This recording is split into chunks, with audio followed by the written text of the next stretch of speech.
నమస్కారం మిత్రులారా. మహాసంకల్ప శక్తి రామ్తా గారు అందించినటువంటి ఆ జ్ఞానాన్ని మనకి శ్రీ వివి రమణ గారు మనకి ఈ పుస్తకం ద్వారా అందించడం జరిగింది. ఈ రోజు నుంచి మనం మహాసంకల్ప శక్తి రామ్తా గారి జ్ఞానాన్ని తెలుసుకుందాం. మొదటి అధ్యాయం జీవితం అనే చిక్కుముడిని అనే అధ్యాయంలోకి మనం అడుగుపెట్టాం. నా ప్రియ ఆత్మీయులారా, జీవితం బహుముఖాలుగా చాలా సరళమైంది, కానీ మీకు ఒక చిక్కుముడిగా కనిపిస్తుంది కదూ. ఒక గడ్డిపోచ, ఒక రాయి, ఒక పర్వతం, ఒక సముద్రం, ఒక గ్రహం, ఒక సౌర వ్యవస్థ అన్నీ నిరంతరము చలనంతో ఉంటున్నాయి. అన్నింటిలోనూ జీవశక్తి ఇమిడి ఉంది. ఒక రాయి మీకు నిశ్చలంగా ఉన్నట్లు కనిపిస్తుందా? కానీ ఆ రాయిలోని పరమాణువులు, ఆటమ్స్ నిరంతరము ప్రకంపనలను, వైబ్రేషన్స్ని కలిగి ఉంటాయి. పరమాణువుల్లోని ఎలక్ట్రాన్లు నిరంతరము ఆత్మ భ్రమణము ప్లస్ పరిభ్రమణం అంటే స్పిన్నింగ్ ప్లస్ రొటేషన్ చేస్తూ చలనంలో ఉంటాయి.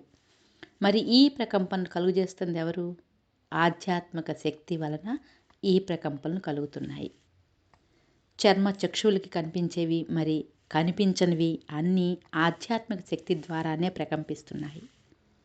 ఈ ఆధ్యాత్మిక శక్తిని మీరు దైవ పదార్థమని, బ్రహ్మ పదార్థమని, మూల చైతన్యం అని, చైతన్య శక్తి అని ఏ పేరుతోనైనా పిలువుకోవచ్చు. భావోద్వేగాలు అంటే ఎమోషన్స్ ఈ ఆధ్యాత్మిక శక్తితో ప్రకంపనాలను సృష్టిస్తున్నాయి. ఈ ప్రకంపనాల నుండి ఏమేమి ఉద్భవిస్తున్నాయో మీకు తెలుసునా?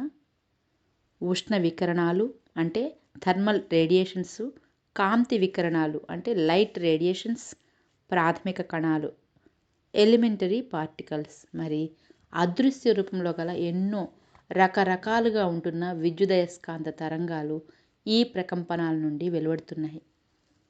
మీ సంకల్ప శక్తి కూడా అలాంటి ప్రకంపనాలనే కలుగజేస్తుంది. దైనందిక జీవితంలో సృష్టించబడుతున్న అన్ని సంఘటనలు మీ సంకల్ప శక్తి వల్లనే జరుగుతుంది. సంకల్ప శక్తి కలుగజేసే ప్రకంపనల వల్ల ఇదివరకు కూడా మీ సైన్స్ పసిగట్టిన విద్యుత్ తరంగాలు ప్లస్ ఇంతవరకు పసిగట్టని విద్యుత్ తరంగాలు వెలువడతాయి. ఆధ్యాత్మిక పరిణామం, స్పిరిచువల్ ఎవాల్యుయేషన్ చెందటం కోసం నిరంతరము మీరు సంకల్పాలను విడుదల చేస్తుంటారు. ఈ సంకల్పాలు ఆలోచన తరంగాలని విడుదల చేస్తాయి. ఆలోచన తరంగాలు దైవ పదార్థాన్ని కలిగి ఉంటాయి. మీ సంకల్ప శక్తి దైవ పదార్థాన్ని కలిగి ఉంటుంది. ఈ కాస్మిక్ ఎనర్జీని సృష్టించింది ఎవరు? మీరే. మీలోని దైవ పదార్థమే, అదే బ్రహ్మ పదార్థం. మీలోని దైవ పదార్థం తన ఉత్సాహం కొలది ఈ సృష్టిని కలుగజేస్తున్నది. ఈ విషయం మీకు తెలుసా? ఈ ఉత్సాహం వల్లనే ఎన్నో జీవిత సంఘటనలను సృష్టించుకుంటున్నారు. ఈ ఉత్సాహం వల్లనే ఈ సృష్టిలో సకల చరాచర జీవరాశి ఉద్భవిస్తుంది. మీరు ఉదయం నిద్ర లేవగానే ఆ ప్రాతకాలంలో మీరు కలిగి ఉంటున్న ఆలోచనలే ఆ రోజు మీ జీవిత సంఘటనలను శాసిస్తున్నాయి. ఈ విషయం మీలో ఎంతమందికి తెలుసు? మీలో ఎంతమంది నిద్రలేచిన వెంటనే ఆశాకర దృక్పథాన్ని అంటే పాజిటివ్ థింకింగ్ కలిగి ఉంటున్నారు? ఈ జీవితం ఒక కర్మ అని భావిస్తూ నిద్ర నుండి లేస్తున్నారా? జీవితం ఒక చిక్కుముడి లేదా జీవితం ఒక సమస్యల సుడిగుండం అనే భావంతో నిద్ర నుండి మేల్కొంటున్నారా? మరి ఈ చిక్కుముడిని విప్పేదెవరు? ఈ సమస్యల సుడిగుండం నుండి మిమ్మల్ని బయటపడేవేసేదెవరు? అల్లావుద్దీన్ అద్భుత దీపం మీ జీవితంలోని చిక్కుముడులను విప్పుతుందా? అరేబియన్ నైట్స్ కథల్లో లాగా జీనీ అనే భూతం మిమ్మల్ని ఆ సుడిగుండం నుండి బయటపడేస్తుందా? మరి ఎవరు? మీ జీవితానికి సరైన దిశను నిర్దేశించేది ఎవరు? మీ జీవిత ప్రయాణానికి మార్గదర్శకత్వం చూపెట్టేది ఎవరు? మాస్టర్. కేవలం మీరు ఎంచుకునే సంకల్పాలు మాత్రమే మీ జీవిత దిశను నిర్దేశిస్తాయి. మీరు ఎంచుకునే సంకల్పాలకు భావోద్వేగాలను, ఎమోషన్స్ని జత చేస్తే బలమైన సంకల్ప శక్తిగా రూపాంతరం చెంది మీ కలలన్నీ అతి త్వరగా సాకారమవుతాయి. మీ సంకల్పాలన్నీ వాస్తవ రూపం చెందాలంటే, అంటే మేనిఫెస్టేషన్ అవ్వాలంటే ఎమోషన్స్ని జత చేయటం అత్యంత ఆవశ్యకం. లేవండి, ఇప్పటికైనా మించిపోయింది ఏమీ లేదు. సరికొత్త జీవితాన్ని ఈ క్షణం నుండే ప్రారంభించండి. మీ జీవితాన్ని క్షణ క్షణము ఆనందమయం చేసుకోవడానికి ఉద్యుక్తులు కండి. మీలో కదలిక ఏర్పడితే ఉత్సాహం అనే భావన ఏర్పడుతుంది. ఈ ఉత్సాహం నుండే సంకల్పాలు కలుగుతాయి. ఈ సంకల్పాల నుండి జీవిత సంఘటనలు, మరి ఈ సంఘటనల నుండి ఆధ్యాత్మిక పరిణామం సంభవిస్తాయి. మీ సంకల్ప శక్తి వల్ల కలిగే ప్రకంపనల వల్ల యావత్ ప్రపంచము ప్రతిస్పందిస్తుంది. ఈ ప్రతిస్పందన ఎందుకు కలుగుతుందో తెలుసా? మీలోని బ్రహ్మ పదార్థం నుండి వెలువడే విద్యుదయస్కాంత ఆలోచన తరంగాల ప్రభావం వల్ల ఈ విశ్వంలోని సమస్త శక్తి, మరి సమస్త జీవ చైతన్యము ప్రతిస్పందిస్తున్నాయి. మరి మీరెందుకు మిమ్మల్ని మీరు సామాన్య మానవునిగా భావిస్తున్నారు? మాస్టర్స్, మీరందరూ సజీవమైన దైవాలు. మీ పురాణాల్లో చెప్పబడిన దేవతలు చేయగల కార్యాలన్నింటినీ మీరు కూడా చేయగలరు. మీలోని అపరిమితమైన శక్తి సామర్థ్యాలను ఏ దేవుడు పరీక్షించలేడు. ఎవరి శక్తి సామర్థ్యాలను పరీక్ష చేయడు. అనంతతత్వాన్ని పరీక్ష చేయగల వారెవరు? ఎవరి వల్ల సాధ్యమవుతుంది? అపరిమితమైన శక్తిని అంచనా వేయటం ఎవరి తరం? అపరిమితమైన బ్రహ్మ పదార్థం నుండి వెలువడిన సంకల్ప శక్తిని అంచనా వేయగల వారెవరు?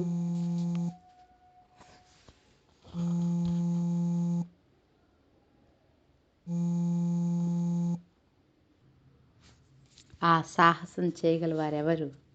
డియర్ మాస్టర్స్, మీ అంతరంగంలో అపరిమితమైన శక్తి ఇమిడి ఉంది. మిమ్మల్ని భయపెట్టగల శక్తి ఈ విశ్వంలో ఎక్కడా లేదు. మీరే దైవాంశ సంభూతులు. తథాస్తు. మాస్టర్స్, నాలోని దైవ స్వరూపం అంటే రామ్తా మనకి చెప్తున్న జ్ఞానం మాస్టర్స్ ఇదంతా కూడా. మాస్టర్స్, నాలోని దైవ స్వరూపం మీలోని దైవ స్వరూపానికి ప్రణమిల్లుతున్నది. ఇప్పుడు మనం ప్రార్థనా గీతాన్ని ఆలపించదా. ఓ నా పవిత్రమైన ఆత్మస్వరూపమా, గతం నుండి నా మనస్సును త్రెంచివేయుము. ఆత్మస్వరూపమా, నీవు మహా అద్భుతం. ఆత్మస్వరూపమా, నీవు మహా అద్భుతంగాను మహా ఆశ్చర్యకరంగాను గోచరించున్నావు. నీకు గల మహిమాన్విత శక్తితో నన్ను గత నమ్మకాల నుండి విముక్తిని చేయుము.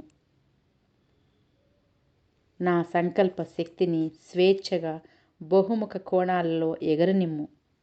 నా మనోశక్తికి గల అపరిమిత శక్తిని పరిపూర్ణంగా వినియోగించుకున్నట్లు సర్వ స్వతంత్రతని ఇమ్ము.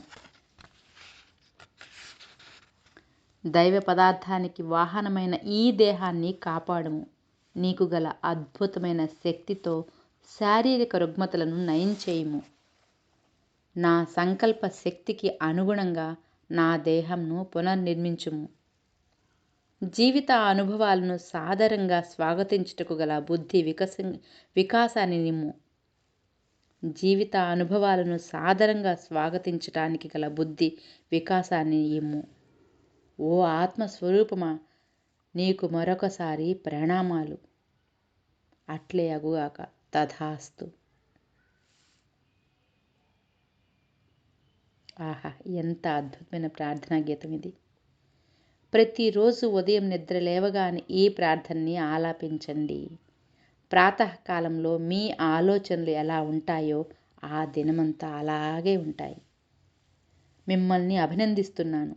మీ బలహీనతలను, లోపాలని, బాధలని, దుఃఖాలను, ఆందోళనలను, భయాలను, పశ్చాత్తాపాలను పక్కన పెట్టి మీ జీవితాలతో సమూలమైన మార్పును ఆకాంక్షిస్తూ మిమ్మల్ని అభినందిస్తున్నాను. మీలో జ్ఞాన జిజ్ఞాస ఏర్పడినందుకు, ఆధ్యాత్మికంగా ఎదగాలని వాంఛిస్తున్నందుకు మిమ్మల్ని అభినందిస్తున్నాను. జ్ఞాన మార్గంలో పయనిస్తున్నందుకు మిమ్మల్ని మీరు అభినందించుకోండి. ఆధ్యాత్మిక జ్ఞాన మార్గంలో ప్రయాణం చేయటమే గొప్ప కార్యమని మీకు తెలుసా? నిజంగా ఇది గొప్ప కార్యమే. ఏం చేతంటే మీరు పరిమితత్వం అంటే లిమిటెడ్నెస్ నుంచి అపరిమితత్వం వైపు అంటే అన్లిమిటెడ్నెస్ పరిణామం చెందే అవకాశాలని సృష్టించుకుంటున్నారు కనుక మీ అహంకార భావనల వల్ల మీలోని బ్రహ్మ పదార్థాన్ని అంటే దైవ పదార్థాన్ని పరిమితులతో అంటే లిమిటేషన్స్తో బంధించేశారు. పరిమిత జీవిత అనుభవాలతో మీ జీవితాలలో విషాదాన్ని నింపుకున్నారు. ఆ పరిమితులను ఛేదించటం కోసం మీరు కార్యోన్ముఖులు కావటం చాలా గొప్ప విషయం. పరిమితులతో ఇరుక్కున్నంత కాలము మిమ్మల్ని మీరే హింసించుకుంటున్నారు. పరిమితుల్లో జీవించటమే బానిసత్వం. అంటే మీకు బానిసత్వపు సంకెళ్ళు వేసిందెవరు? మీకు మీరే బానిసత్వపు సంకెళ్ళు వేసుకుంటున్నారు. పరిమితులతో కూడిన నమ్మకాలతో మీ ఆత్మశక్తికి గల అపరిమిత అవకాశాలను అడ్డుకోవడం ద్వారా బానిస సంఖ్యలను వేసుకుంటున్నారు. అహంకారం అనే తొడుగు గల వ్యక్తిత్వపు ముసుగులో పరిమితులతో కూడిన విషాదపు జీవితాన్ని అనుభవిస్తున్నారు. లేవండి, అహంకారం అనే తొడుగును ఛేదించండి. అప్పుడే మీ వ్యక్తిత్వం వేల రెట్లు వికసిస్తుంది. మీ అంతరంగంలోని ఆత్మశక్తికి మరి దానికి గల అపరిమిత శక్తులకు పరిపూర్ణమైన స్వేచ్ఛని ఇవ్వండి. మీలోని ఆత్మశక్తిని బహుముఖ దిశలతో వినియోగించుకొని వివిధ రకాలైన జీవిత అనుభవాలు పొందటమే గొప్ప కార్యమంటే. చంచల స్వభావాన్ని పక్కన పెట్టండి. మీ మనసు కోతివలే మహాచంచలమైంది. మీలోని దైవత్వాన్ని ప్రగాఢంగా విశ్వసించండి. జీవితంలో దైవ గుణాలకు తొలి ప్రాధాన్యతనివ్వండి. ఆ తర్వాతనే మిగతావంతా. మీ అలవాట్లు, భయాలు, అభద్రతా భావనలు, బాధలు, దుఃఖాలు అన్నీ కూడా మీ మనస్సులోనే. ఆత్మశక్తి ఒక మహా అగ్నిగుండం వలె నిత్యము ఉత్తేజంగానే ఉంది. నిత్య శాశ్వతమైన దైవ పదార్థంలో అభద్రతా భావనలు, భయాలు, దుఃఖాలు ఉండవు. అక్కడ నిత్య శాశ్వతమైన ఆనందం, జాయ్ మాత్రమే ఉంటుంది. వాస్తవ రూపం చెందని కలలతో సంతృప్తిగా జీవించలేరు. మీ కలలన్నీ సాకారమైనప్పుడే ఆనందం తాండవిస్తుంది. మీ ఆత్మశక్తికి గల బంధనాలను త్రెంచివేయండి. ఏమిటా బంధనాలు? మీ అలవాట్లు, భయాలు, పరిమిత తత్వపు నమ్మకాలు, ఆందోళనలు, అభద్రతా భావనలు, దుఃఖాలు ఇవే ఆ బంధనాలు. మరి ఆ బంధనాలను, ఆ సంఖ్యలను తెంచివేయగల సామర్థ్యం మీలో ఉన్నదా? మీకు సహాయపడగల వారెవరు? మీలోని దైవత్వాన్ని వెలికి తీసేదెవరు? మీలోని దైవ గుణాలను బహిర్గతపరిచేదెవరు? ఎవరు మీ జీవితం పట్ల బాధ్యత వహిస్తారు? నిశ్చయంగా మీరే. మీలోని బ్రహ్మ పదార్థమే అన్నింటినీ చేయిస్తుంది. మీ ఆధ్యాత్మిక శక్తి ద్వారా సమస్తము సాధించగలరు. ఎవ్వరూ ఇంకొకరిని ఉద్ధరించడానికి జన్మ తీసుకోలేదు. మీరు ఇతరులను వెన్నుతట్టి ప్రోత్సహించగలరు, మరి సహాయ సహకారాలను అందించగలరు. అంతే తప్ప మీరు ఇంకొకరిని ఉద్ధరించలేరు. మీ యొక్క దయా దాక్షిణ్యాలు ఇక్కడ ఎవ్వరికీ అవసరం లేదు. ఒక గడ్డి పూచ కూడా మీ దయా దాక్షిణ్యాలపైన ఆధారపడటం లేదు. మీలోని దైవత్వానికి తొలి ప్రాధాన్యతనిస్తే మీ చిత్త భ్రాంతులు మాయమవుతాయి. మీ కష్టాలు, కడగండ్లు మాయమైపోతాయి. దైన్య పరిస్థితులు తొలగిపోతాయి. బాధ, దుఃఖం అంతరించిపోతాయి. మిమ్మల్ని వేధించే గత స్మృతులు చెరిగిపోతాయి. మనోవ్యాకులతలు తొలగిపోతాయి. శారీరక రుగ్మతలు తొలగిపోతాయి. అపసవ్యమైన వ్యామోహాలు ఆటోమేటిక్గా అంతరించిపోతాయి. మీలోని దైవ పదార్థమే అద్భుతాలన్నింటినీ కలుగజేస్తుంది. వీటన్నింటినీ నెరవేరుస్తుంది నిశ్చయంగా మీరే. మీలోని దైవ గుణాలను బహిర్గతపరుచుకోవలసింది మీరే. దైవ కార్యాలను నెరవేర్చగల మహిమాన్వితమైన శక్తియుక్తులు మీలో ఇమిడి ఉంటున్నాయి. మీ అంతరంగంలో అనంతమైన నిధి ఇమిడి ఉంది. దానిని వెలికి తీయాల్సిన బాధ్యత మీదే. గత అనేక జన్మల నుండి అజ్ఞానపు పొరలు కమ్ముకోవటం వల్ల మీ జీవితం అనేక ముడులతో చిక్కుముడులతో బిగుసుకుపోయింది. మరి ఈ చిక్కుముడులు విప్పేదెవరు? మీకు ఎవరు సహాయపడతారు? ఏ విధంగా ఈ సమస్యను పరిష్కరించగలుగుతారు? మీకు సాధ్యపడుతుందా? ఎలా? మరి వీటన్నింటినీ పరిష్కరించగల శక్తి మీ అంతరంగంలోనే ఉంది మాస్టర్స్. ఇందుకోసం మీరు ప్రయాసపడవలసిన అవసరం లేదు. కేవలం మీ ఆలోచన దృక్పథాన్ని నెగిటివ్ నుండి పాజిటివ్ వైపు మళ్ళిస్తే చాలు. మానసిక విశ్లేషణ అంటే మెంటల్ ఎనాలిసిస్ మరి తర్కం, లాజిక్ మిమ్మల్ని పరిమితుల్లోనే బంధిస్తున్నాయి. మీ అహంకారం, అదే ఈగో, ఆ తర్కం, విశ్లేషణ మరి అలసత్వం ఇవే మీ బానిస సంఖ్యలు. ముందరగా వీటిని త్రెంచడానికి పూనుకోండి. అందుకోసం మీరు ప్రగాఢంగా వాంఛించి ప్రయత్నం చేయాలి. ఈ వర్తమానంలో, ఈ క్షణంలో మీ దృక్పథం సరైనదైతే, మీ ఆలోచనలు సరైనవైతే అంతే చాలు. జీవితం సవ్యంగానే నడుస్తున్నట్లు భావించవచ్చు. ప్రతి క్షణాన్ని ఆనందమయంగా ఉండేటట్లు చూసుకోండి. 1000 మైళ్ళ ప్రయాణంలో ఈ అడుగు సరైనదైతే చాలు. తర్వాత వేసే అడుగు కూడా చాలా ఆటోమేటిక్గా సరైనది అవుతుంది. ఈ క్షణంలో మీరు సృష్టించే జీవిత అనుభవాలు సరి అయినవైతే చాలు. తర్వాతి క్షణంలో సృష్టింపబడేవి కూడా సరి అయినవిగానే ఉంటాయి. జీవితంలో చిక్కుముళ్ళు ఎందుకు ఏర్పడుతున్నాయి? జీవితం చాలా సరళమైంది అయినప్పుడు ఈ చిక్కుముళ్ళు ఎందుకు సృష్టించబడుతున్నట్లు? ఆరోగ్య సమస్యలు ఎందుకు తలెత్తున్నాయి? జీవితంలో అస్పష్టత మరి అయోమయం ఎందుకు ఆవహిస్తున్నాయి?